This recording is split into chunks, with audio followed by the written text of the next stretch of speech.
जो पूर्णांक संख्याएं हैं उसको अपन याद रखने के बिंदु जो बता रहे थे, उसका बिंदु क्रमांक 4 देखिए। 4 क्या कह रहा है? 1 से लेकर अनंत तक के सारे धनात्मक चिन्ह वाले पूर्णांक धनात्मक पूर्णांक कहलाते हैं। यानी जिसके भी प्लस का निशान है, ये धन पूर्णांक है, वो सभी धनात्मक पूर्णांक कहलाते हैं। दूसरे शब्दों में सारी प्राकृतिक, कौन कौन सी? सारी प्राकृतिक और पूर्ण संख्याएं पूर्णांक संख्या होती हैं। यानी सारी प्राकृतिक और पूर्ण संख्याएं, पूर्ण संख्या और प्राकृतिक संख्या पूर्णांक संख्या है। यानी 1 2 3 4 5 6 से अनंत लेकर और 0 भी शामिल है। ठीक है। बिंदु क्रमांक 5, -1 से लेकर अनंत तक के सारे ऋणात्मक चिन्ह ऋण वाले पूर्णांक ऋणात्मक पूर्णांक कहलाते हैं। यानी -1 -2 -3 -4 -5 -6 और अनंत तक जाएगी। बिंदु क्रमांक 6, पूर्णांकों के समूह को हमेशा अंग्रेजी के वर्ण आई और जेड के द्वारा निरूपित किया जाता है। यानी पूर्णांक संख्या ने आप आई द्वारा भी निरूपित करा और जेड द्वारा भी निरूपित करा। ठीक है। धनात्मक पूर्णांकों के समूह को हमेशा जेड प्लस द्वारा तथा ऋणात्मक पूर्णांकों को हमेशा जेड माइनस द्वारा प्रदर्शित किया जाता है। यानी जहां ऋणात्मक संख्या होती है वहां आई और जेड के साथ में ऋण लगा देते हैं और जो प्लस वाली है उसके साथ में प्लस लगा देते हैं। और प्लस और माइनस दोनों है तो वहां कुछ नहीं लगाते हैं, केवल आई या जेड लिख देते हैं। ठीक है। शून्य ना तो धनात्मक है और ना ही ऋणात्मक है। मैंने आपको पहले वाले टॉपिकों में लिख के बताया था कि 0 1 2 3 4 5 6 7 8 9 10, इसलिए इधर माइनस में प्लस में है और इधर माइनस में है। जो धन वाली है वो धनात्मक कहलाती है और ऋण वाली ऋणात्मक कहलाती है। लेकिन 0 नहीं तो धनात्मक है और नहीं ऋणात्मक है, ये तटस्थ है। नहीं तो ऋण की तरफ जाता है और नहीं धन की तरफ जाता है, वो बीच में है। तो 0 नहीं तो धनात्मक है और नहीं ऋणात्मक है, ध्यान रख लेना आप। ठीक है। देखिए आपको अभी पढ़ाया था पूर्ण संख्या पूर्णांक संख्या। पूर्णांक संख्या के बाद में अगला बिंदु है 22 नंबर का भाज्य संख्याएं। क्या है? भाज्य संख्याएं। तो भाज्य संख्या को अंग्रेजी में को प्राइम नंबर भी कहते हैं। यानी यानी कोऑपरेट करना, यानी आपस में मतलब सहयोग करना, कोऑपरेट। अब कैसे करते हैं देखिए आप समझिए कि ऐसी संख्याएं, कैसी संख्याएं? ऐसी संख्याएं, वो एक विशेषता बता रहा, ऐसी संख्याएं जो एक और स्वयं, यानी एक तो एक और एक स्वयं यानी खुद के अलावा किसी भी दूसरी संख्या से विभाजित हो जाए उसे भाज्य संख्याएं कहते हैं। देखो संख्या एक तो ऐसी संख्या है जिसका सभी में भाग जाता है। चाहे एक का भाग 100 में दे दो, चाहे एक का भाग 1 में दे दो, चाहे एक का भाग 2 में दे दो। एक तो ऐसी संख्या है जिसका किसी में भी भाग दे सकते हो और उतनी बार जाएगा जिस संख्या में अपन भाग दे रहे हैं। जैसे 23 में अगर एक का भाग देंगे तो 23 बार जाएगा, 24 में देंगे तो 24 बार जाएगा, 5000 में देंगे तो 5000 बार जाएगा। यानी एक तो सभी में भाजक बन सकता है, भाग दे सकते हैं, और एक खुद का भाग खुद में दे सकते हैं। यानी भाज्य संख्या किसे कहते हैं? भाज्य संख्या उसे कहते हैं जो एक और स्वयं के अलावा अन्य किसी दूसरी संख्याओं का भाग अगर उसमें चला जाता है पूरा तो भाज्य संख्याएं कहलाती हैं। यानी वो प्राकृतिक संख्याएं जो अन्य प्राकृतिक संख्याओं से पूर्णतः विभाजित हो उन संख्याओं को भाज्य या संयुक्त संख्या कहा जाता है। देखिए एक बहुत बड़ी बात आई है कि भाज्य या संयुक्त संख्या कहा जाता है। तो भाज्य संख्या को संयुक्त संख्या भी कहते हैं, भाज्य संख्या को संयुक्त संख्या भी कहते हैं। आपकी परीक्षा में प्रश्न आ सकता है कि निम्न में से संयुक्त संख्या है 1, 3, 5 और 4, तो इसका उत्तर क्या होगा? 4 होगा, क्योंकि एक तो नहीं तो भाज्य है, नहीं अभाज्य, यूनिकोड है एक, तो हो ही नहीं सकता। दो भी भाज्य नहीं है। दो एकमात्र सम संख्या जो अभाज्य है, और तीन भी अभाज्य संख्या है, और चार है जिसमें 2 का भाग भी जाता है, 4 का भाग भी जाता है, 1 का भाग भी जाता है। 1 और 4 का तो वैसे ही सब में जाएगा, लेकिन 2 का भाग जा रहा, तो यानी 4 2 से पूर्णतः विभाजित है, तो भाज्य संख्या हो गई। और भाज्य संख्या को संयुक्त संख्या भी कहते हैं। देखिए आज एक नई चीज मिली आपको, भाज्य रे तो आप हमेशा देखते आ रहे हो, लेकिन संयुक्त संख्या एक नई चीज मिली है। यानी कहीं कहीं पर भाज्य संख्या की जगह संयुक्त संख्या के बारे में भी पूछ सकता है, यानी भाज्य संख्या को संयुक्त संख्या के नाम से भी जाना जाता है। दूसरे शब्दों में, यानी एक बार तो यहां समझा दिया, एक बार यहां समझा दिया, तीसरे शब्दों में यानी दूसरी भाषा में, एक और अभाज्य संख्याओं को छोड़कर अन्य सभी प्राकृतिक संख्याएं भाज्य या संयुक्त संख्या कहलाती हैं। यानी एक तो एक और एक अभाज्य संख्या, एक अभाज्य संख्या वन छोड़ बाकी जो भी रही वे हारी की हारी सभी की सभी भाज्य संख्या या संयुक्त संख्या कहलाती हैं। देखिए उदाहरण के लिए मैं आपको बता देता हूं कि भाज्य संख्या कैसे होती है। जैसे 12 है, 24 है, 36 है आदि, क्योंकि ये सभी संख्याएं 2, 3 और 4 से विभाजित हैं। देखिए 12 में आप 2 का भाग दीजिए, 2 छक्की 12, 6 बार जा रहा। 3 का भाग दीजिए, 3 चौक 12, 4 बार जा रहा। 4 का दीजिए, 4 3 12, 3 बार जा रहा। 24 में दीजिए 2 का भाग, 12 बार जा रहा। 3 का दीजिए, 3 8 24, 8 बार जा रहा। 4 का दीजिए, 4 6 24, 6 बार जा रहा। 36 में 2 का भाग दीजिए, 18 बार जा रहा। और 3 का भाग दीजिए, 12 बार जा रहा। और 4 का दीजिए, 4 8 32, 4 नाम 36, 9 बार जा रहा है। तो ये सभी संख्याएं क्या हो गई? भाज्य संख्याएं हैं, और भाज्य संख्या को संयुक्त संख्या भी कहते हैं। ठीक है। हाँ, अब भाज्य संख्याओं के बारे में कुछ जानकारी आपको इन बिंदुओं के द्वारा रखनी होगी, यानी कुछ याद रखने योग्य बातें, याद रखने योग्य बिंदु भी लिख सकते हैं यहाँ। तो देखिए प्राकृतिक संख्या एक ना तो भाज्य है और ना ही अभाज्य संख्या है। एक है वो नहीं तो भाज्य है और नहीं अभाज्य है, न तो भाज्य है न अभाज्य है। एक यूनिक कोड यूनिक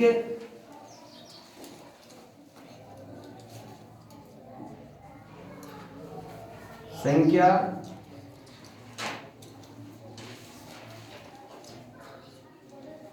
कहलाती है। एक क्या कहलाती है? यूनिक संख्या कहलाती है। बैटरी समझ में? हाँ। नंबर 2, संख्या 4 सबसे छोटी भाज्य संख्या है। सबसे छोटी से छोटी अगर भाज्य संख्या है तो वो 4 है, क्योंकि एक तो यूनिक कोड हो गया, यूनिक संख्या हो गई, 2 अभाज्य संख्या हो गई, और 3 भी अभाज्य संख्या है, तो फिर 4 है। 4 भाज्य संख्या है, उसमें 2 का भाग जा रहा है।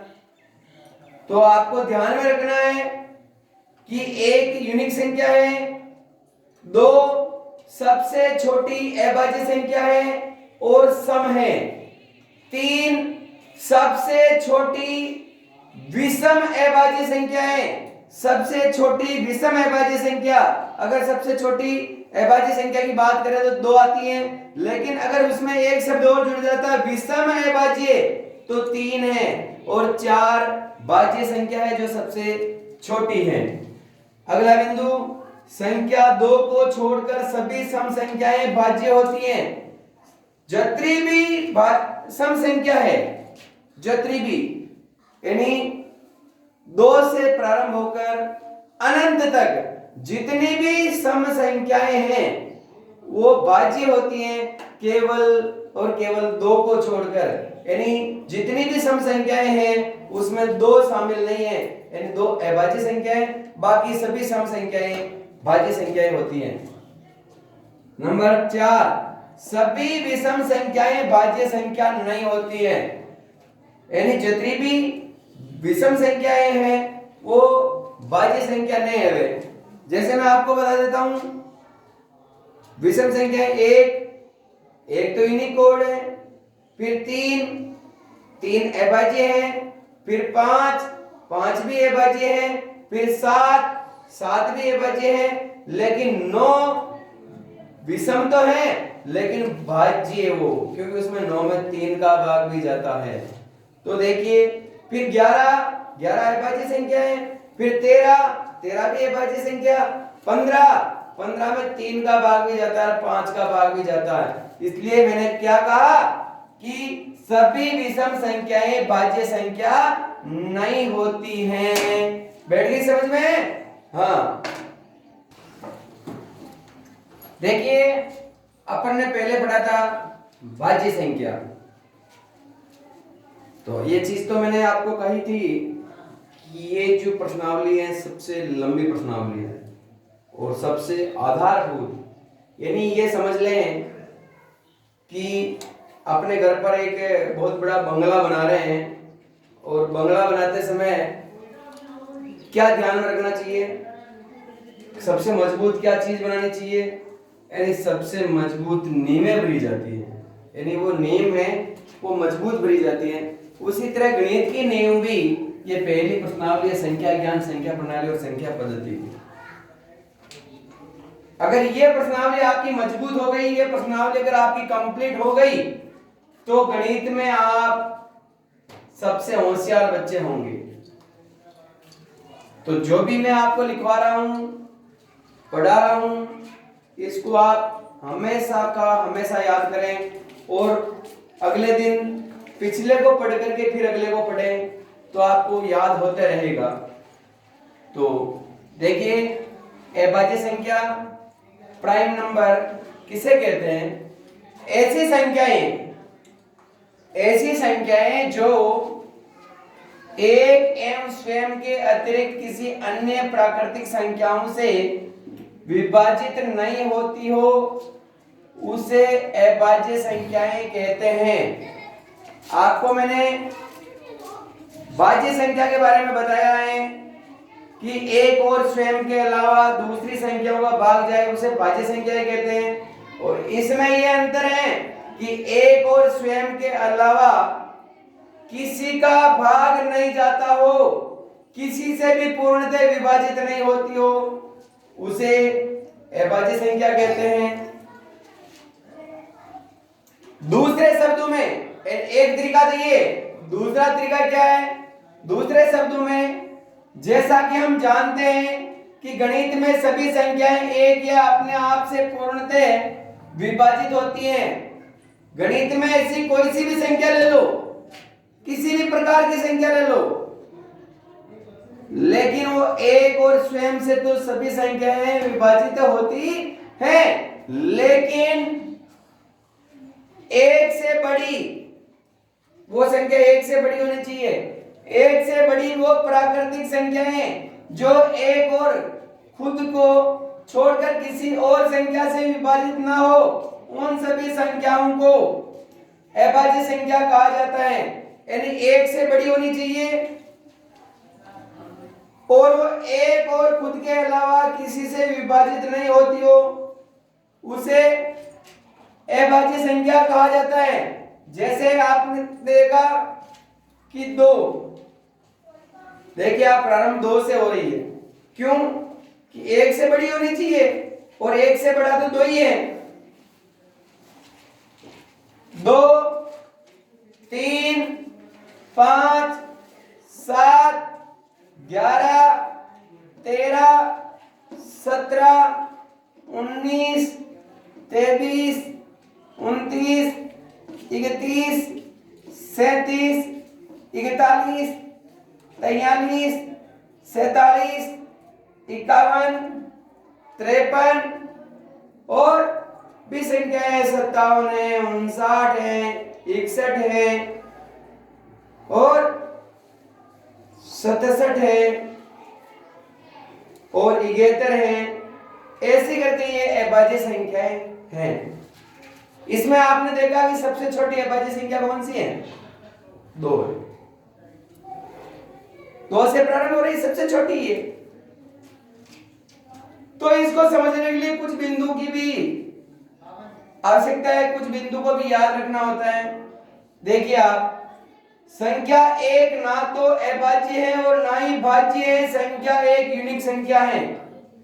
मैंने आपको पहले भी बताया कि संख्या 1 न तो भाज्य है और न अभाज्य है। संख्या 1 यूनिक संख्या है। नंबर 2, संख्या 2 सबसे छोटी अभाज्य संख्या है। सबसे छोटी अभाज्य संख्या 2 है। लेकिन 2 की एक विशेषता और भी है। नंबर 3, देखो इधर देखो, 2 की एक विशेषता और भी है, वो ये है। देखो 2 एकमात्र रूढ़ संख्या है जो सम संख्या है। यानी सम संख्याओं में से केवल 2 ही ऐसी संख्या है जो सम भी है अभाज्य भी है। ठीक है। नंबर 3, अभाज्य संख्या को रूढ़ संख्या के नाम से भी जाना जाता है। यानी अभाज्य संख्या को रूढ़ संख्या के नाम से भी जाना जाता है। कभी कभी आपको परीक्षा में यह नहीं पूछा जाएगा कि सबसे छोटी अभाज्य संख्या बताओ या अभाज्य संख्याओं का योग बताओ या 5 अभाज्य संख्या लिखो। ऐसा नहीं पूछा जाता है। कभी कभी आपको चक्कर में डालने के लिए आपको ऐसा भी पूछा जा सकता है कि प्रथम 5 रूढ़ संख्या बताओ। तो अब आप चक्कर में पड़ जाओगे, ये रूढ़ संख्या कौन सी है भाई? ये तो मैंने कभी पढ़ा ही नहीं। ये तो मैंने कभी पढ़ा ही नहीं। जबकि आपको ध्यान में होना चाहिए कि अभाज्य संख्याओं को रूढ़ संख्या भी कहा जाता है। यानी इसका दूसरा नाम रूढ़ संख्या भी है। तो आपको कभी भी रूढ़ संख्या पूछो चाहे अभाज्य संख्या पूछो, आपके कोई उत्तर गलत नहीं होना चाहिए। अभाज्य संख्या और रूढ़ संख्या दोनों एक ही हैं।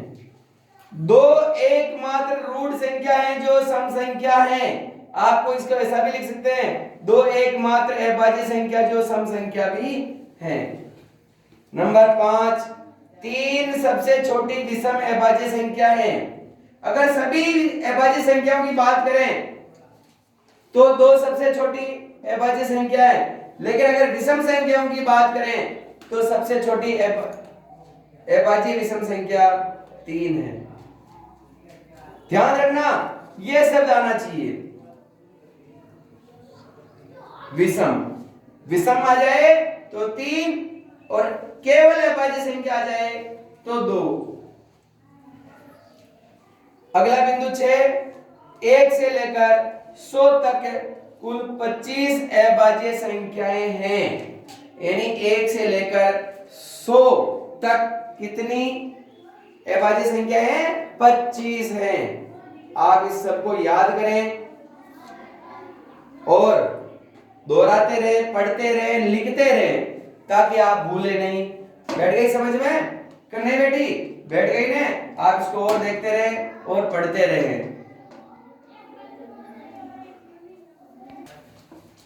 देखिए अभाज्य संख्या के बाद में अपना 24वां बिंदु आता है सहअभाज्य संख्या।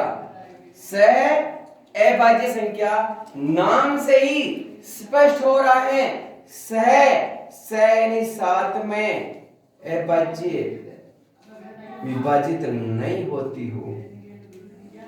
यानी साथ में आपस में अभाज्य मतलब विभाजित नहीं होती हो तो उसे सहअभाज्य संख्या कहते हैं। देखिए दो संख्याएं संयुक्त रूप से सहअभाज्य संख्याएं कहलाती है। यानी अगर दो संख्याएं दे रखी हैं और दोनों को मिला करके संयुक्त रूप से, एक को नहीं कहेंगे, संयुक्त यानी दोनों को मिला करके सहअभाज्य संख्या कहेंगे। किस आधार पर कहेंगे? यदि दोनों संख्याओं का महत्तम समापर्त्य एक हो। अगर दोनों का महत्तम समापर्त्य केवल एक है तो दूसरे शब्दों में यानी दूसरे तरीके से मैं आपको बताता हूं कि यदि दो संख्याओं के पास कोई समान गुणनखंड ना हो तो उन संख्याओं को संयुक्त रूप से सहअभाज्य संख्या कहा जाता है। यानी एक के अलावा अगर दोनों के पास कोई दूसरा उभयनिष्ठ गुणनखंड न हो, दोनों का समान गुणनखंड न हो तो उसे सहअभाज्य संख्या कहा जाता है। अर्थात तीसरे शब्दों में ऐसी संख्याओं के जोड़े जो आपस में पूर्णतः विभाजित नहीं होती हो, यानी आपस में विभाजित नहीं होती हो तथा जिसके गुणनखंडों में एक के अतिरिक्त कोई भी उभयनिष्ठ गुणनखंड न हो तो उन्हें सहअभाज्य संख्या कहते हैं। जैसे 16 और 21, क्या बताओ 16 और 21 आपस में कटते हैं? 21 का भाग 16 में जाता है? नहीं जाता। तो क्या 16 का भाग 21 में जाता है? नहीं जाता, यानी आपस में नहीं कट रही है। और ऐसा कोई उभयनिष्ठ गुणनखंड भी नहीं है जो इसमें, देखिए इसमें 2 का भाग जाता है, इसमें नहीं जाता है, इसमें 4 का भाग जाता है, इसमें नहीं जाता, इसमें 8 का भाग जाता है, इसमें नहीं जाता, इसमें 16 का भाग जाता है लेकिन इसमें नहीं जाता। तो जो इसमें जा रहा वो इसमें नहीं जा रहा। देखिए इसमें 3 का भाग जा रहा है लेकिन इसमें नहीं जा रहा, इसमें 7 का भाग जा रहा है लेकिन इसमें नहीं जा रहा, इसमें 21 का भाग जा रहा है लेकिन इसमें नहीं जा रहा। यानी दोनों संख्याओं का अंदर ऐसा कोई गुणनखंड नहीं है जो आपस में पूरा पूरा काटता हो। इसी प्रकार देखिए 2 और 3, 2 के अंदर 2 का भाग जाता है लेकिन 3 का नहीं जाता है, 3 के अंदर 3 का भाग जाता है लेकिन 2 का नहीं जाता है। यानी आपस में भी अभाज्य है और दोनों के अंदर एक के अतिरिक्त कोई उभयनिष्ठ गुणनखंड नहीं है। जैसे 4 में देख लीजिए, 4 में 1 का जाता है, 2 का जाता है और 4 का जाता है। इसमें देखो 1 का जा रहा है और 7 का जा रहा है, क्या इसमें 4 का भी जा रहा है? नहीं जा रहा। यानी आपस में एक के अलावा कोई भी और गुणनखंड नहीं हो उसे सहअभाज्य संख्या कहते हैं। और सहअभाज्य गुण याद रखने योग्य बातें हैं, ध्यान रखिए आप कि उभयनिष्ठ गुणनखंड तो नहीं है, इसके अलावा आपको याद रखने की बात कौन सी है? ये आवश्यक नहीं है कि सहअभाज्य संख्याओं में दोनों संख्याएं अभाज्य ही हो। यानी ये दो संख्या दे रखी है, जैसे ये 2 संख्या दे रखी है, ये भी 2 संख्या दे रखी है, ये भी 2 संख्या दे रखी है, जरूरी नहीं है कि दोनों संख्याएं अभाज्य होनी चाहिए। एक भाज्य हो सकती है, एक अभाज्य हो सकती है। जैसे यहां देख लीजिए 2 अभाज्य है और 3 भी अभाज्य है, दोनों अभाज्य संख्या हो गई। इधर देखिए 21 भी भाज्य संख्या, इसमें 3 का भी जाता है, 7 का भी जाता है। और इधर देखिए 2, 4, 8 सबका जाता है, दोनों भाज्य संख्या हो गई। और यह देखिए 4 और 7 ये भाज्य है और ये अभाज्य है। तो मेरा कहने का मतलब ये जरूरी नहीं है कि दोनों भाज्य होनी चाहिए या दोनों अभाज्य होनी चाहिए। दोनों भाज्य भी हो सकती है, दोनों अभाज्य भी हो सकती है, एक भाज्य और एक अभाज्य हो सकती है, किसी भी तरह से हो, लेकिन वो आपस में पूर्णतः विभाजित नहीं होनी चाहिए और उनके गुणनखंडों में एक के अतिरिक्त कोई दूसरा गुणनखंड उभयनिष्ठ नहीं होना चाहिए, वो सहअभाज्य संख्या कहलाती है। तो संख्या में भी सहअभाज्य संख्या हो सकती है। अतः यह आवश्यक नहीं है कि सहअभाज्य संख्याओं में दोनों संख्याएं अथवा एक संख्या अभाज्य हो या भाज्य हो। मैंने आपको समझा दिया, बैठ गई समझ में। ऐसा कोई जरूरी नहीं है सहअभाज्य संख्या में कि दोनों भाज्य होनी चाहिए या दोनों अभाज्य होनी चाहिए। दोनों भाज्य भी हो सकती, दोनों अभाज्य भी हो सकती, एक भाज्य और एक अभाज्य भी हो सकती है। बैठ गई समझ में? अपने आपको समझ में बैठ गई ना? देखिए सबसे पहले तो आपने भाज्य या संयुक्त संख्या पढ़ा था, उसके बाद में अभाज्य संख्या पढ़ा था, उसके बाद में सहअभाज्य संख्या पढ़ा था, और उसके बाद में अपन पढ़ रहे हैं 25वां बिंदु ट्वीन अभाज्य संख्या है।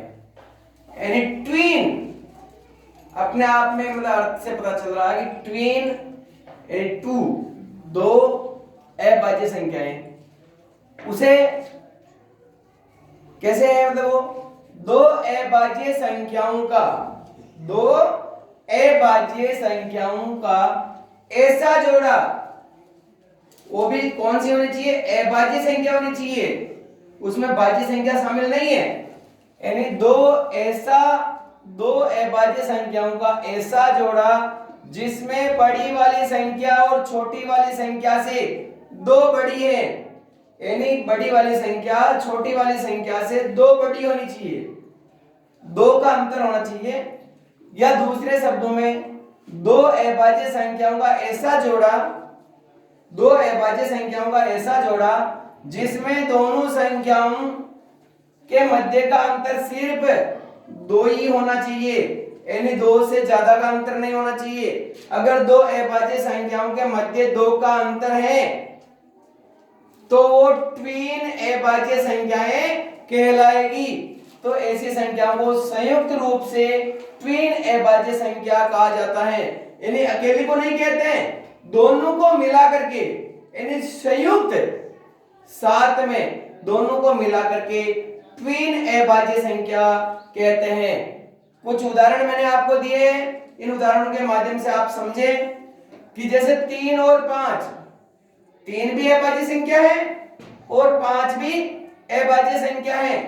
लेकिन देखिए आप 3 और 5 को 5 में से 3 कम करिए, 2 रहता है, और 3 और 5 के मध्य 2 का अंतर है, तो 3 और 5 दोनों ट्वीन अभाज्य संख्या हो गई है। या 5 और 7 के मध्य देखिए 7 में से 5 कम करिए तो 2 हो जाता है, तो 5 और 7 दोनों ट्वीन अभाज्य संख्याएं हैं।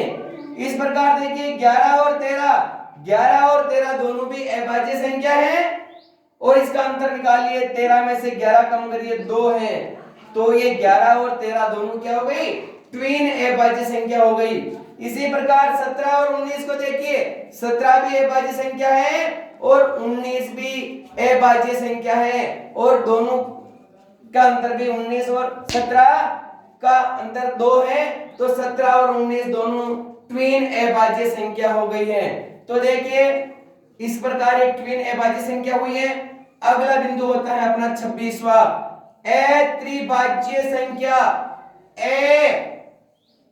त्रिभाज्य संख्या यानी 3 संख्याएं हैं जो आपस में अभाज्य हैं, विभाजित नहीं होती हैं। आपस में विभाजित नहीं होती हैं भाई। अभाज्य का मतलब उसके टुकड़े नहीं हो सकते आपस में, पूरे नहीं हो सकते, तो उससे पता चल रहा है कि त्रि यानी 3, त्रि 2, अभाज्य अपने आप में खुली। तो इसमें थोड़ा अंतर है, इसमें और इसमें थोड़ा अंतर है। थोड़ा क्या अंतर है? इसमें तो केवल अभाज्य संख्याओं को ही जोड़ा गया था, और इसमें भाज्य और अभाज्य दोनों को मिला करके उसमें केवल संख्या चाहिए, 3 की संख्या चाहिए। तो देखिए आप, वे 3 प्राकृतिक संख्याएं, वो प्राकृतिक संख्याएं मतलब संख्या होनी चाहिए 1 से लेकर अनंत तक में कोई भी, वे 3 प्राकृतिक संख्याएं जिनका महत्तम समापर्त्य 1 हो उसे अत्रिभाज्य संख्याएं कहलाती हैं। दूसरे शब्दों में ऐसी तीन प्राकृतिक संख्याएं जिनका एक के अलावा कोई अन्य उभयनिष्ठ गुणनखंड नहीं हो उसे अत्रिभाज्य संख्या कहते हैं। यानी आपस में नहीं कटनी चाहिए, एक के अलावा उसका कोई भी दूसरा उभयनिष्ठ गुणनखंड नहीं होना चाहिए। देखिए उदाहरण के द्वारा मैं आपको समझाता हूं। जैसे 8 भाज्य है, 9 भी भाज्य है और 25 भी भाज्य है। लेकिन 8 में 1 का भाग जाता है, 2 का जाता है, 4 का जाता है, 8 का जाता है, लेकिन इस 9 में 1 का, 2 का, 4 का, 8 का नहीं जाता है। उसी तरह 25 में भी 1 का, 2 का, 4 का, 8 का, 25 का नहीं जाता। जैसे कि इस 9 में 1 का जाता है, 3 का जाता है और 9 का जाता है, लेकिन जिसका भाग इसमें जा रहा है उसका भाग इसमें और इसमें नहीं जा रहा, और जिसका भाग इसमें जाता है उसका इसमें और इसमें नहीं जा रहा, यानी आपस में नहीं जा रहा है। तो ये त्रिभाज्य संख्या हो गई। प्राइम ट्रिपल नंबर यानी प्राइम ट्रिपल नंबर, प्राइम का मतलब होता है अभाज्य, ट्रिपल यानी 3 संख्याओं में अभाज्य है। उसी प्रकार आपने देखा यहाँ 2, 3 और 5, 2 में 1 का भाग भी जाता, 2 का भाग भी जाता, इसमें देखिए 1 का भी जाता और 3 का भी जाता, इसमें देखिए 1 का जाता और 5 का जाता। यहाँ तो तीनों भाज्य संख्याएं थी और यहाँ तीनों अभाज्य संख्याएं हैं।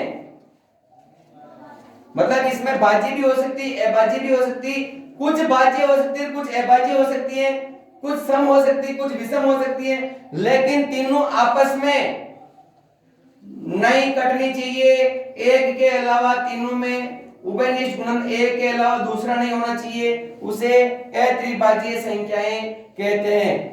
जैसे यहां देखिए 12, 17 और 19, 12 भाज्य है, सम भी है, और ये 17 और ये 19, देखिए 12 में 2 का जाता है, 1 का जाता है, 4 का जाता है, 3 का जाता है और 6 का जाता है, लेकिन इसमें इनका नहीं जाता, इसमें भी नहीं जाता है। तो इस प्रकार ये हुआ आपका अत्रिभाज्य संख्याएं, प्राइम ट्रिपल नंबर। तो ये संख्या ज्ञान, संख्या पद्धति का और संख्या श्रेणी, ये संख्या प्रणाली का अपना 26वां पॉइंट पूरा हुआ है। आज आपको विद्यालय में 8वां दिन है, सत्र 2021-22 का पढ़ाई का आज आपका 9वां दिन है, और पढ़ाई करते हुए आपको 8 दिन पूरे हो गए हैं। 8 दिन में लगभग ये प्रश्नावली आधी या आधे से ऊपर हो चुकी है। आप इसका अध्ययन जरूर करें। मैंने आपको ये बात पहले भी कही है कि आप एक भी कक्षा छोड़े नहीं। जब आप कक्षा छोड़ देंगे तो आपका क्रम बिगड़ जाएगा। जितना भी लिखा है उन सबको याद करना, और एक बात जरूर ध्यान दें कि कोई सा भी वीडियो मिले अपने स्कूल का, उसको लाइक करना और शेयर करना न भूलें, और सब्सक्राइब करना न भूलें। अगर आप सब्सक्राइब नहीं करोगे तो जो नया वीडियो बनेगा और जो नया वीडियो डाउनलोड होगा, अपलोड होगा, वो आपको तुरंत नहीं मिलेगा। यानी अगर आप सब्सक्राइब करोगे तो नया वीडियो बनते ही, अपलोड होते ही आपको तुरंत सूचना मिल जाएगी कि नया वीडियो बन चुका है। तो आप लाइक जरूर करें, शेयर जरूर करें, और सब्सक्राइब नहीं किया हो तो सब्सक्राइब कर लेवें। ठीक है। अगला बिंदु के बाद 27वां बिंदु चलता है अपना दशमलव संख्या। दशमलव संख्या को डेसिमल नंबर भी बोलते हैं अंग्रेजी में। तो देखिए ये भी एक बहुत बड़ा और बहुत ही महत्वपूर्ण बिंदु है अपना। संख्या प्रणाली में जिन संख्याओं के अंकों के मध्य एक बिंदु है, ऐसा एक बिंदु रहता है, ठीक है, होता है, उन संख्याओं को दशमलव संख्या कहते हैं। आपको ध्यान में होना चाहिए कि ऐसी संख्या है जो बिंदु होता है, इस बिंदु को दशमलव कहते हैं, और इसके बाद जितनी भी संख्याएं होती है उसको अलग अलग बोला जाता है। जैसे 0, 0 पॉइंट भी बोलते हैं इसको, और दशमलव भी बोलते हैं।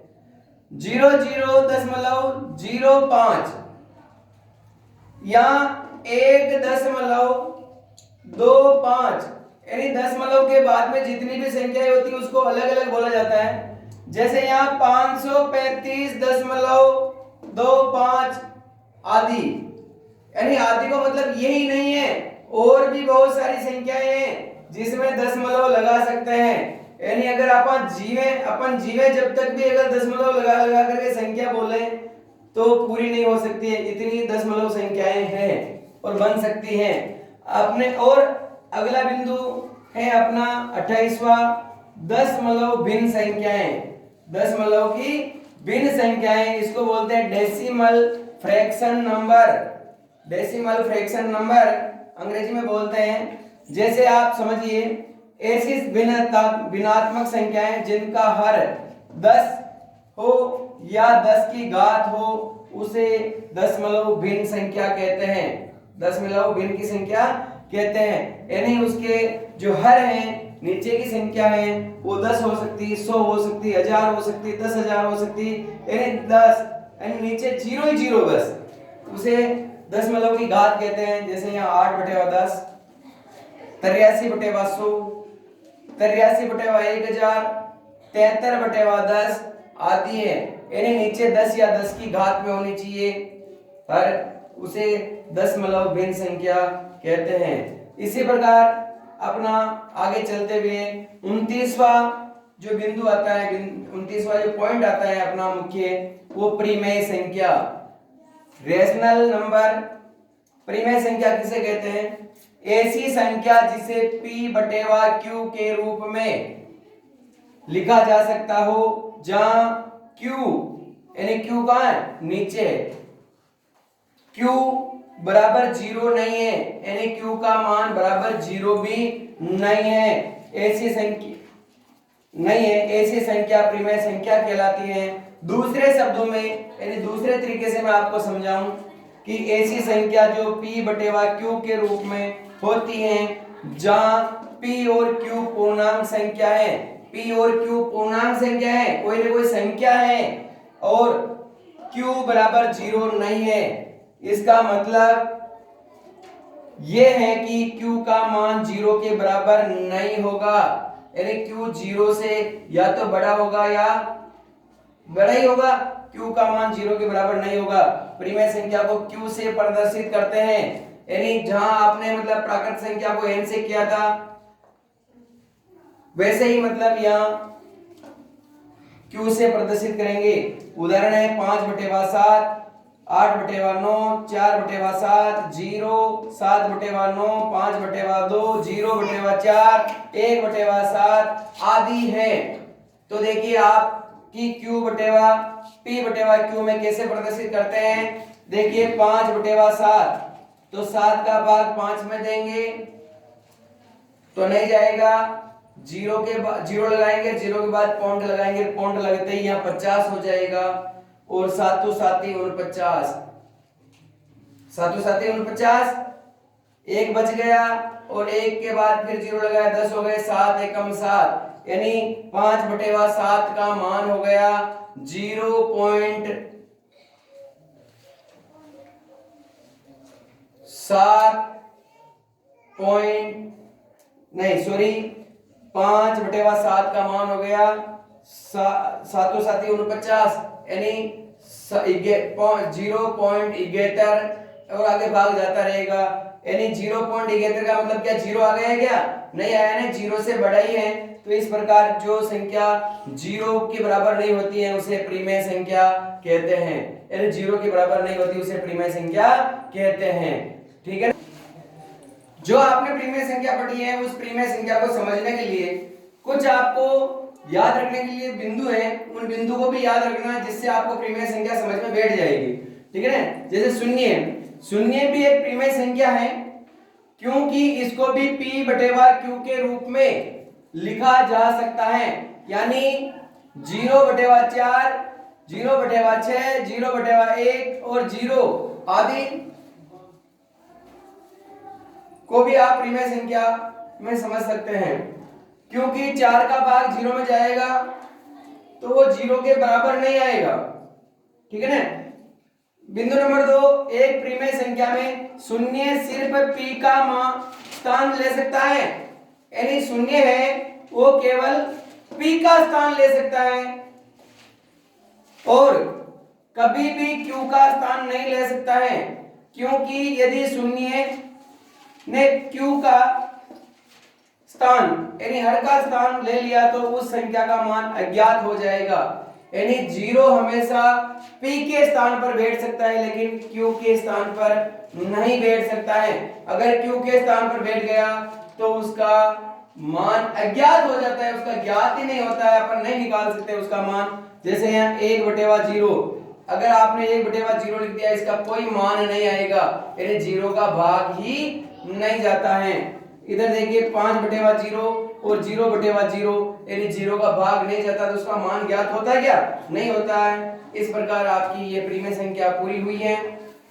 मैं आपको बार बार ये कहता हूं कि इस वीडियो को लाइक करें, शेयर करें और सब्सक्राइब करें, जिससे आपको वीडियो समय पर मिलता रहे। तो आपका ये बैक टू स्कूल कार्यक्रम जो चल रहा है, आपके जो सेशन यानी सत्र 2021-22 जो पढ़ाई चल रही है, इस पढ़ाई को आप निरंतर करते रहें, क्योंकि जो पढ़ाई निरंतर नहीं करेगा वो आगे जाकर के फेल हो जाएगा, बच्चा कमजोर हो जाएगा। आपको कमजोर नहीं होना है, आपको अपनी जो मिल रही